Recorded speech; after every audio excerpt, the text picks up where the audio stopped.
खरं तर माई बापा हो, मरण हा शब्द जरी ऐकला तरी आम्हाला दुःख होत असतं, वाईट वाटत असतं.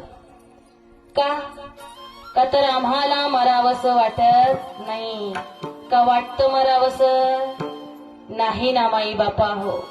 शेवटची वेळ आली ना, खाता येत नाही, पिता येत नाही, उठता येत नाही, बसता येत नाही, चालता येत नाही, बोलता येत नाही, तरी सुद्धा मरावंसं वाटत नाही. पण लक्षात ठेवा, इथं जन्माला आल्यानंतर प्रत्येक जीवाला एक ना एक दिवस मरावंच लागतं. इथं मरण अटळ आहे माई बापा हो, ते टाळता येत नाही. म्हणून तर या लोकाला मृत्यूलोक म्हणतात.